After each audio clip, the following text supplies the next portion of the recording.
Most importantly, Tyler, I did not think seeing a baseball highlight over the weekend would give me any sort of, feeling alive again. But I saw Andrew Painter throw a baseball very hard, 98 miles an hour, and then hit 100 on his third pitch of the game. And I felt a little bit of life again. I wasn't expecting to feel a baseball pulse again, but Andrew Painter gave me that pulse. It was good to see, if nothing else.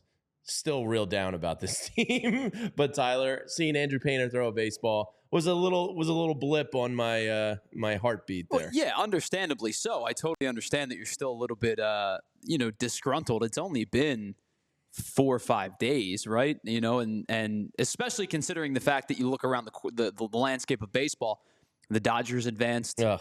the Guardians advanced, 3 of the 4. the Yankees advanced. I know we'll talk more about it, but yeah, you have a right to be, upset the way that your baseball team finished.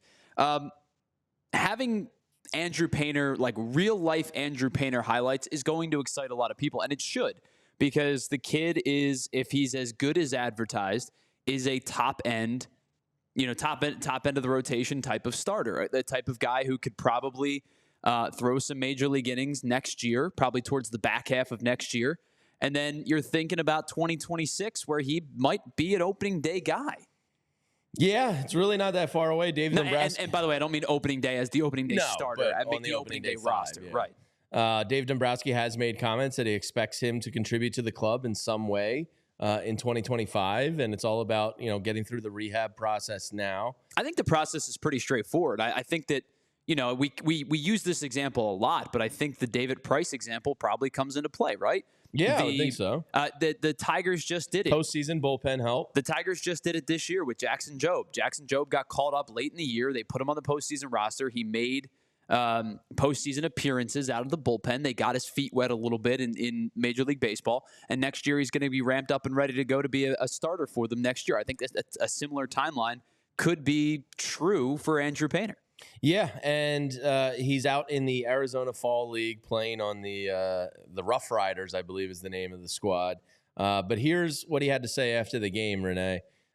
He said, "Obviously, I thought the results weren't exactly what I wanted, but my arm's healthy, and that was the biggest takeaway," Painter told reporters. "Everything felt like it was coming out good, like my old self again." And we'll get into the details of he actually saw some major league quality hitting. But just hearing that quote and hearing him mentally feel as though he's healthy is definitely the biggest thing, because Andrew Painter, protect this man at all costs. He is the future of the Phillies pitching. He is, and honestly, I was excited. First of all, we got some positive news out of the weekend. Something good came out of the weekend for the Phillies. A blip of life. A little small dose of positivity, but I also did enjoy the fact that he left the mound healthy, feeling good, and he's so young still. We forget that. Just turned 21 years old, and for him to have had these 2 years of really trying to get back, to see you finally take the mound. We've been following all season him like slowly increasing his work, how many pitches he's throwing, and now to be able to see somebody else, an opponent. And as you mentioned, it's guys like Jeff McNeil of the Mets. It's guys like a top prospect also Bryce that he had a chance to see. Bryce Eldridge, exactly. Josue Briseño. So he's seeing some quality batters and did really well in the 29 pitches that he threw. Yeah, he did take the mound as a member of the Rough Riders, but the Phillies across his chest. And Tyler, let's give a little people a sample of Andrew Painter on the mound.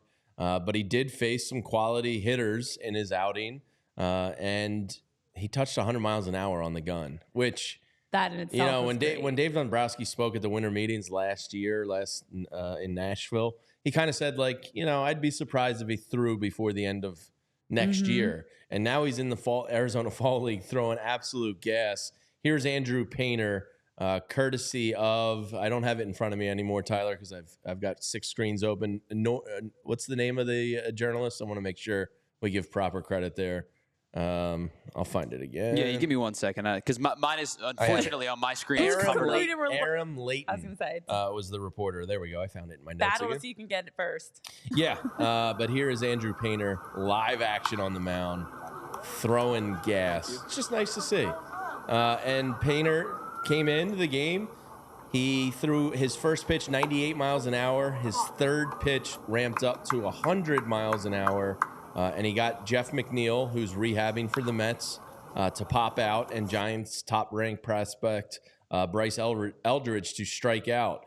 All in all, the 32nd prospect in all of baseball threw 29 pitches, 18 of them for strikes, allowed 2 runs and 3 hits and 1 walk with a pair of strikeouts.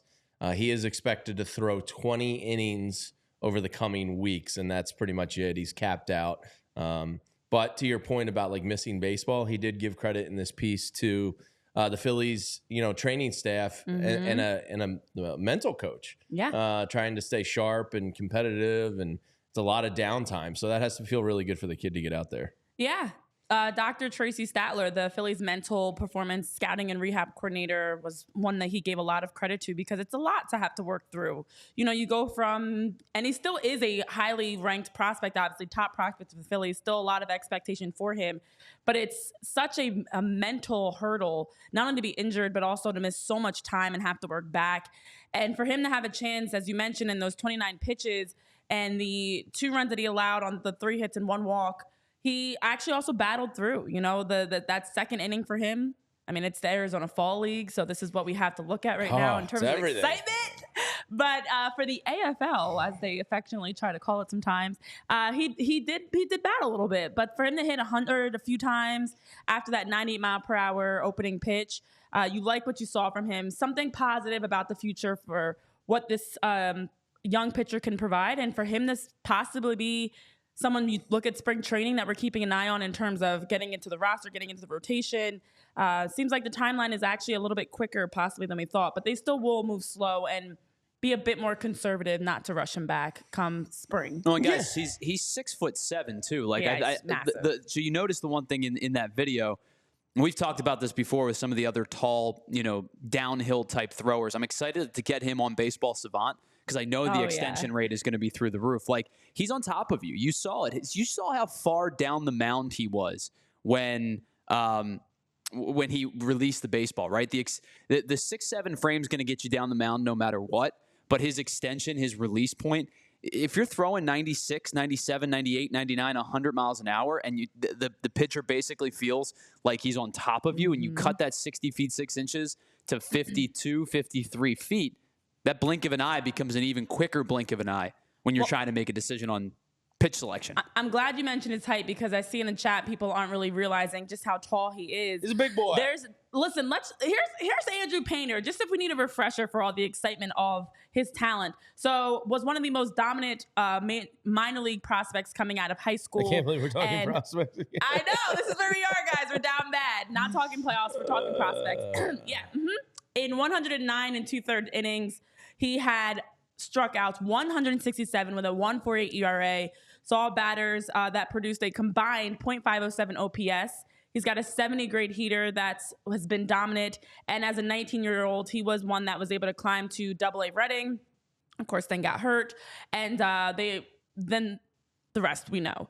He's someone that has, as he mentioned, embraced this new chapter and has like an open mindset. It's a new elbow. I'm a new person now is what he was saying. So just looking to get back to being in a danger spot of how he's throwing pitches. So still so young, and somebody, as we're talking about, honestly, the very near future, what this rotation can look like. It's very exciting. It's very exciting what this tall youngster can provide for this already really good pitching staff.